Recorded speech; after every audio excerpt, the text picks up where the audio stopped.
Meditations, Marcus Aurelius.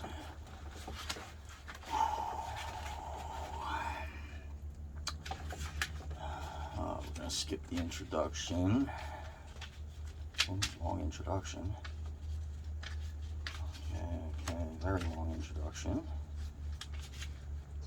Any day now. Okay, chronology, blah, blah, blah. Book 1, okay. Here we go. Okay.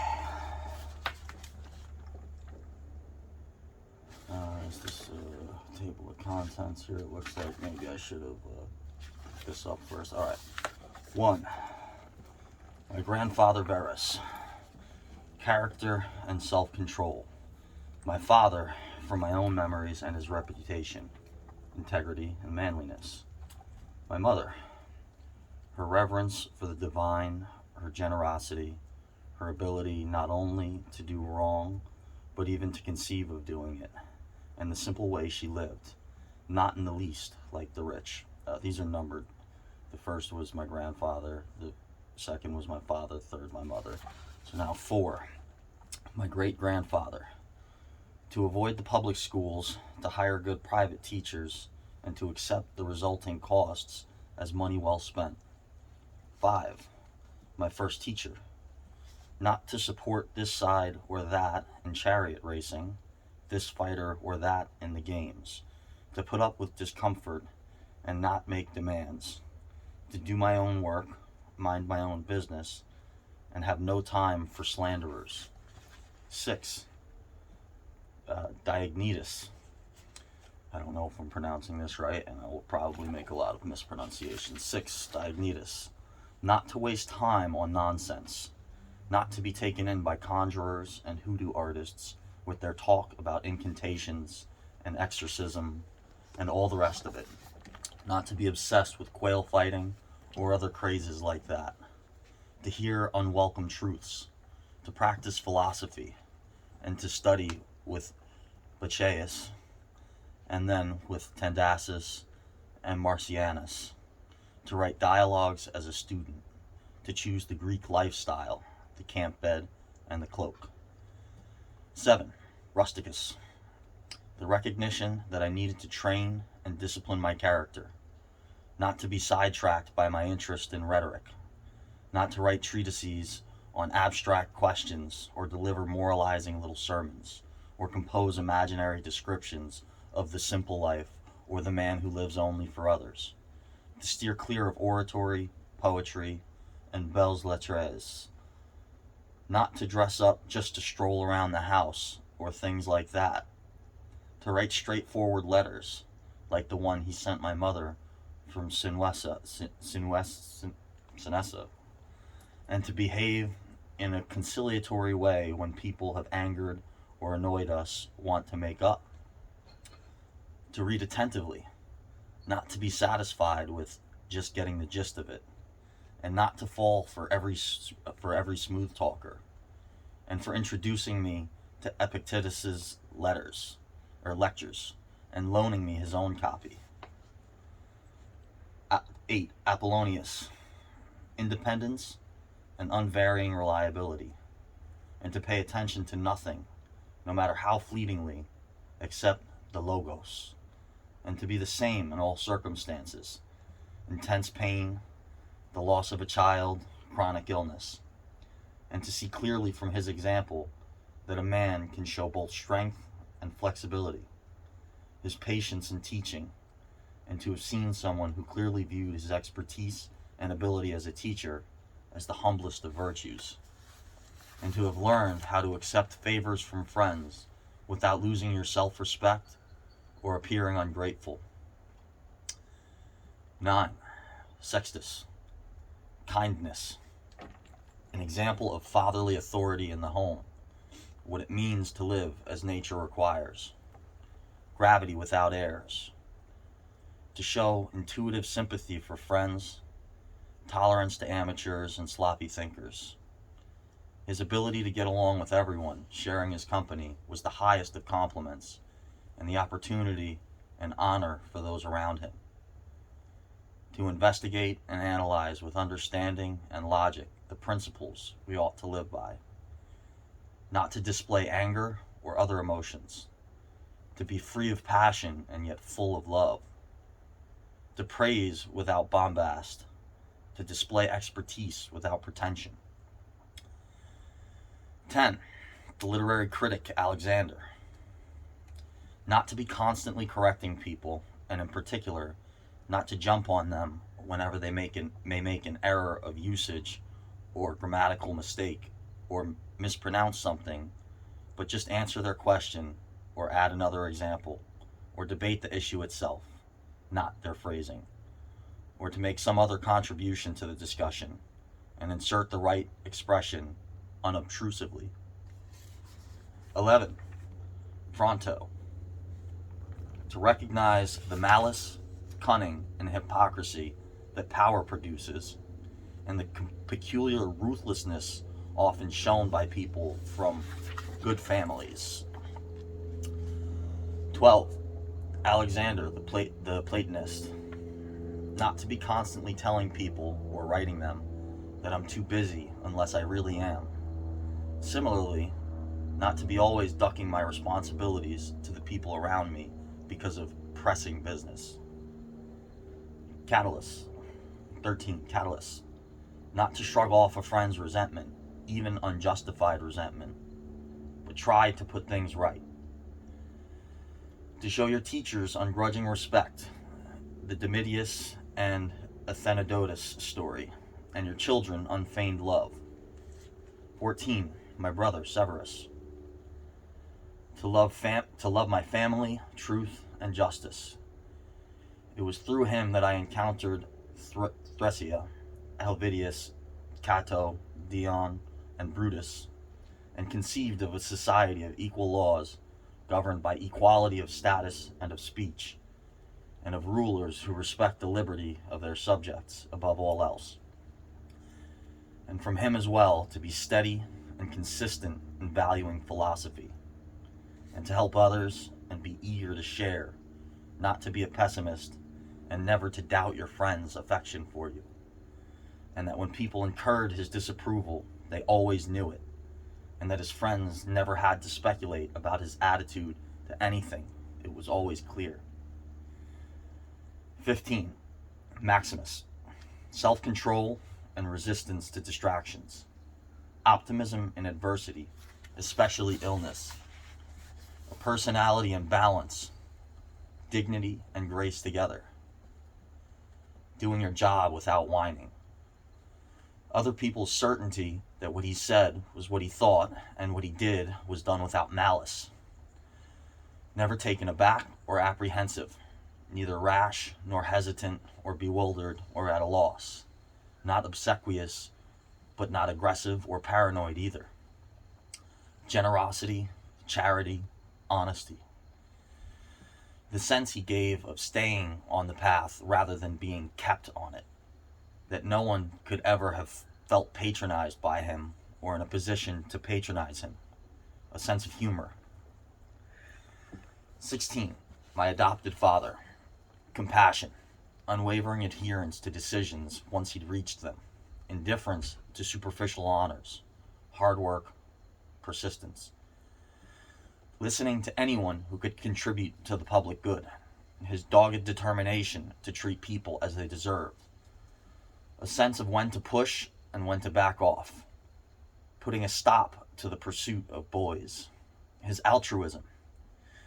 Not expecting his friends to keep him entertained at dinner or to travel with him unless they wanted to.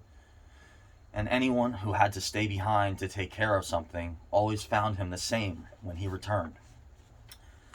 His searching questions at meetings. A kind of single-mindedness, almost never content with first impressions or breaking off the discussion prematurely. His constancy to friends, never getting fed up with them or playing favorites. Self-reliance, always, and cheerfulness, and his advanced planning, well in advance, and his discreet attention to even minor things. His restrictions on acclamations, and all attempts to flatter him. his constant devotion to the empire's needs, his stewardship of the treasury, his willingness to take responsibility and blame for both, his attitudes to the gods, no superstitiousness, and his attitude to men, no demagoguery, no currying favor, no pandering, always sober, always steady, and never vulgar or a prey to fads. The way he handled the material comforts that fortune had supplied him in such abundance, without arrogance and without apology. If they were there, he took advantage of them. If not, he didn't miss them. No one ever called him glib or shameless or pedantic. They saw him for what he was, a man tested by life, accomplished, unswayed by flattery, qualified to govern both himself and them. His respect for people who practiced philosophy, at least those who were sincere about it, but without denigrating the others or listening to them. His ability to feel at ease with people and put them at their ease without being pushy. His willingness to take adequate care of himself. Not a hypochondriac or obsessed with his appearance, but not ignoring things either. With the result that he hardly ever needed medical attention or drugs or any sort of salve or ointment. This, in particular, his willingness to yield the floor to experts in oratory, law, psychology, whatever, and to support them energetically so that each of them could fulfill his potential. That he respected tradition without needing to constantly congratulate himself or safeguarding our traditional values. Not prone to go off on tangents or be pulled in all directions, but sticking with the same old places and the same old things. The way he could have one of his migraines and then go right back to what he was doing, fresh and at the top of his game. Then he had so few secrets, only state secrets in fact, and not all that many of those. The way he kept public actions within reasonable bounds, games, building projects, distributions of money, and so on. Because he looked to what needed doing and not the credit to be gained from doing it. No bathing at strange hours, no self-indulgent building projects, no concern for food or the cut and color of his clothes or having attractive slaves. The robe from his farm at Lorium, most of the things at Lanuvium, the way he accepted the customs agent's apology at Tusculum, etc. He never exhibited rudeness, lost control of himself, or turned violent. No one ever saw him sweat. Everything was to be approached logically and with due consideration, in a calm and orderly fashion, but decisively and with no loose ends. You could have said of him, as they say of Socrates, that he knew how to enjoy and abstain from things that most people find it hard to abstain from and all too easy to enjoy. Strength and perseverance, self-control in both areas, the mark of a soul in readiness, indomitable. Maximus's illness. 17. The gods. That I had good grandparents, a good mother and father, a good sister, good teachers, good servants, relatives, friends, almost without exception. And that I never lost control of myself with any of them, although I had it in me to do that, and I might have easily. But thanks to the gods, I was never put in that position, and so escaped the test.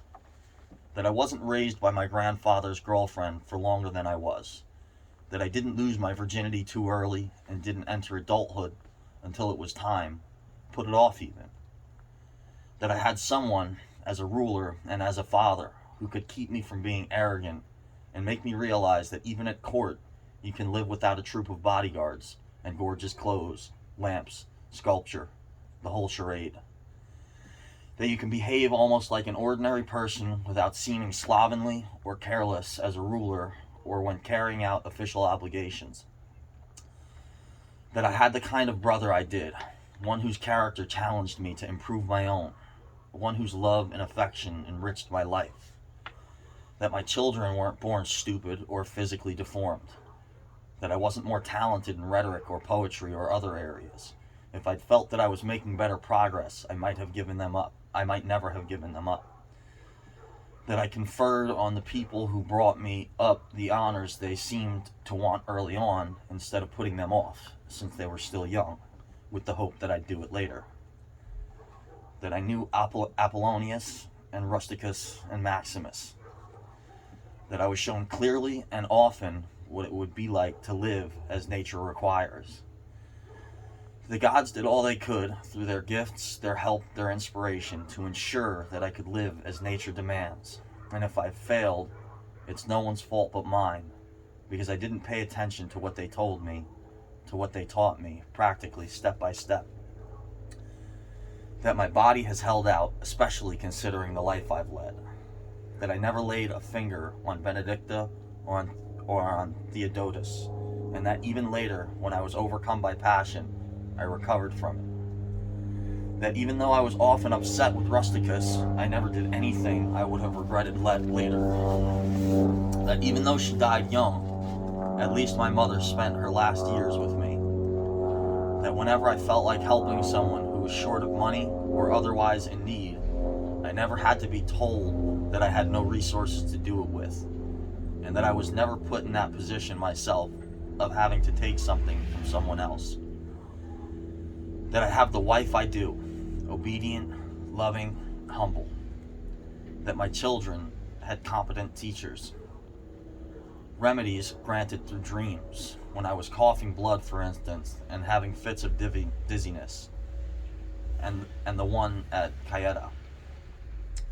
That when I became interested in philosophy, I didn't fall into the hands of charlatans and didn't get bogged down in writing treatises or becoming absorbed by logic chopping or preoccupied with physics.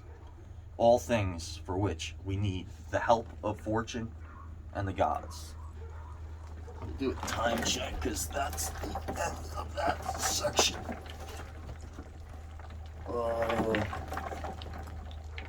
2 minutes. We'll go ahead and start the next one anyway. This sucks. I'm cold.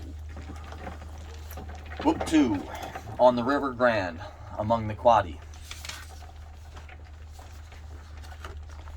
1. When you wake up in the morning, tell yourself, the people I deal with today will be meddling, ungrateful, arrogant, dishonest, jealous, and surly. They are like this because they can't tell good from evil. But I have seen the beauty of good and the ugliness of evil, and have recognized that the wrongdoer has a nature related to my own, not of the same blood or birth, but the same mind, and possessing a share of the divine. And so none of them can hurt me. No one can implicate me in ugliness, nor can I feel angry at my relative or hate him. We were born to work together, like feet, hands, and eyes, like the 2 rows of teeth, upper and lower. To obstruct each other is unnatural. To feel anger at someone, to turn your back on him, these are obstructions. 2. Whatever this is that I am, it is flesh and a little spirit and an intelligence. Throw away your books. Stop letting yourself be distracted. This is not allowed. Instead, as if you were dying right now, despise your flesh. A mess of blood, pieces of bone, a woven tangle of nerves, veins, arteries. Consider what the spirit is. Air, and never the same air, but vomited out and gulped in again every instant. Finally, the intelligence. Think of it this way. You are an old man. Stop allowing your mind to be a slave, to be jerked about by selfish impulses, to kick against fate and the present, and to mistrust the future. 3. What is divine is full of providence, even if chance is not divorced from nature, from the inweaving and enfolding of things governed by providence. Everything proceeds from it, and then there is necessity and the needs of the whole world of which you are a part. Whatever the nature of the whole does, and whatever serves to maintain it, is good for every part of nature. The world is maintained by change, in the elements and in the things they compose. That should be enough for you. Treat it as an axiom. Discard your thirst for books so that you won't die in bitterness, but in cheerfulness and truth, grateful to the gods from the bottom of your heart. Alright, let's call it. How do I turn this thing dog. Shut up. Oh. All right. See y'all next week.